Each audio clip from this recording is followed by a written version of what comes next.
The original idea for Worry Doll was to parody a children's book.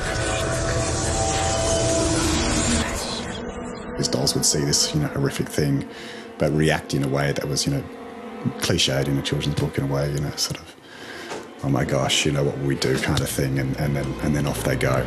And that was really sort of the original idea I had for the book.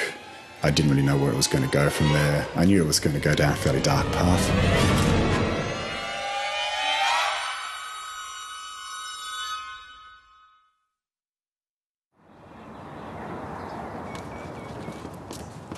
I've been living in Tasmania now, in Hobart, for about 12 years or so.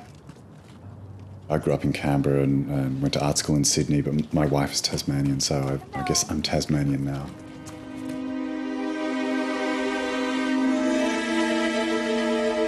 For me personally, there's a gothic aspect to Tasmania. There's bad history, and to various degrees. You can pick up on a lot of that atmosphere in buildings and in the landscape, I think, quite a bit. I do centre a lot of my drawings around old buildings that I guess, have some sort of story to tell. As long as I can remember, I've always been sort of attracted to, dark imagery, or, when I was a kid, I was very much into horror films. I can still remember, very early on seeing something kind of horrific on TV and being quite mesmerised by that. And I think most people are, to a certain degree. The difference with me is that I just wanted to explore that in terms of, my artwork.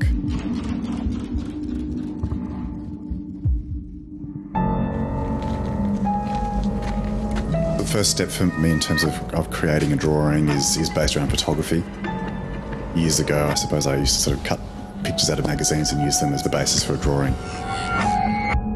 The next step is to go through all those pictures, find a number of them that can work as the basis for a drawing, mix all those pictures up, look at them for a long amount of time and just come up with some sort of composition.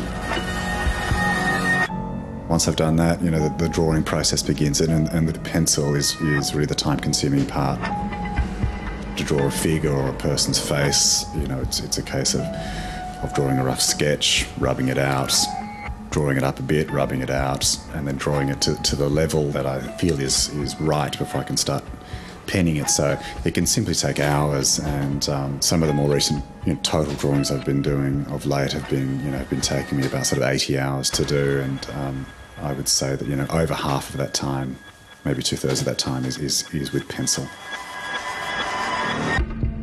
I walked into a shop one day and I saw this 1950s gollywog, sort of child size, and I had before that no inclination to buy anything like that, but I remember feeling like I needed to have some more dolls because I could sort of feel some sort of story happening. This is part of my collection of props, I guess, is what they really are. They're all specifically for the basis for a lot of drawings that I do, whether they're sort of, the feature of a drawing or just an aspect of it. It includes, several of the dolls here from Worry Doll, which is the graphic novel that I drew over several years. Some of them I buy, some of them are given to me as my reputation for ghastly toys and things go. People tend to give things to me a bit, and this is a bit of a sort of classic example. This cat, that handmade sort of look, really adds to its character, I think. This little house here is a good example of something that's looks like just someone's bit of sort of handiwork, and in fact it was just in a $2 shop. Someone's made this little house out of a milk carton. To me, it's got a kind of a sort of unfriendly, sort of ghostly or haunted feel to it, and it's the sort of thing I'm really on the lookout all the time for. Actually, I think it's perfect for my work.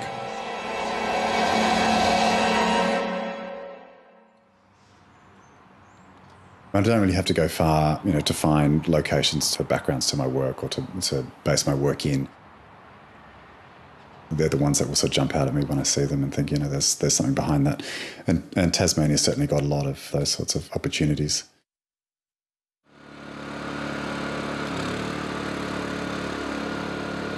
This water checking station up in the reserve behind my house is a classic example.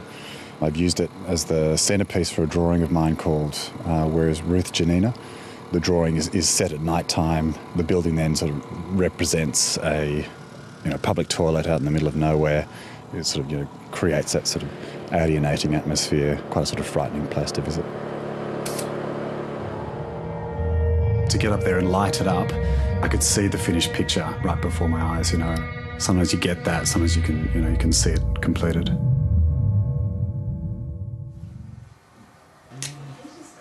Now, all the work I do, whether I like it or not, I think it's very difficult for me not to do something that has a certain sort of edge to it. It's actually sort of tied up in the technique as well, the pen and ink work and the strong use of shadows, because that's very important to black and white work. The kind of sort of tense energy that does exist in my work, I think a lot of that is attributed to the pen work, which is actually sort of applied in a fairly sort of tense way. When you do actually put the ink down, it can be kind of nerve-wracking, because once it's down, and some of the pens behave, some of them don't. Often, I have to sort of search hard to find the key pen in a pack of 12 that's going to pull off the job that I want done.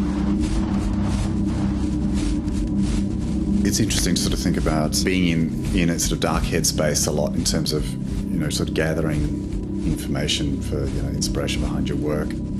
For example, I'm doing a series of work for the art magazine Art in Australia, and to get some ideas for this story, I really sort of did immerse myself in a lot of sort of horror fiction, that sort of literature and horror films, constantly thinking about all of that sort of stuff and getting excited about those sorts of ideas in terms of your own work.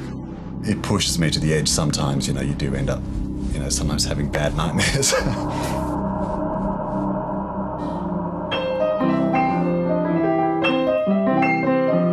But you mirror that sort of thing with your family life quite nicely, and the equilibrium should all be okay.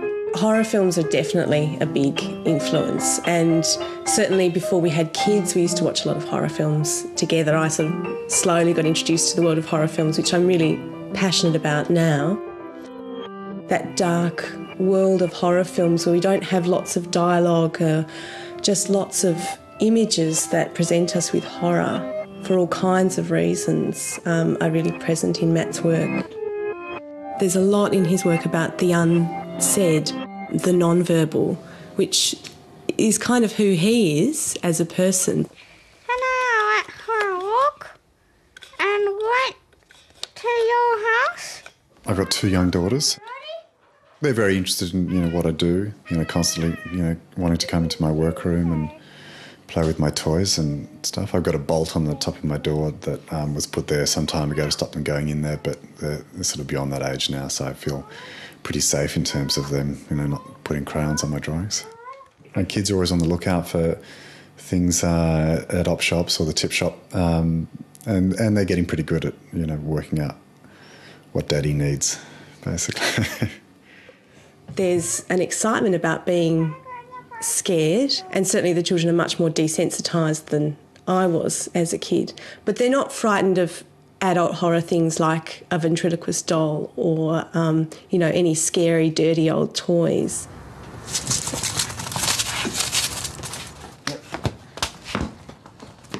After I finished the Worry Doll series, I based a whole lot of just standalone drawings around my house. And I think that the very first drawing I did was a drawing called Digging for Stairs. At the time, the retaining wall at the front of my garden had fallen down and it was being repaired. And I thought, well, just like that, that's a good idea for a drawing while the house is in that sort of situation.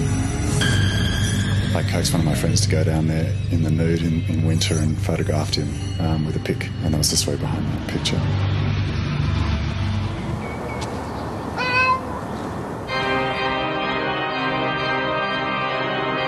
You want to stay well away from the things that frighten you, but there's something very, very exciting stepping up to the borderline and having a bit of a look. I sort of coil in horror at, what my neighbours may have seen me doing. Nothing is sort of, has been sort of offensive, but possibly if you saw what I do at night, it probably looks a bit odd, carrying body parts up the back garden, photographing myself, with a mask on, sort of semi-naked.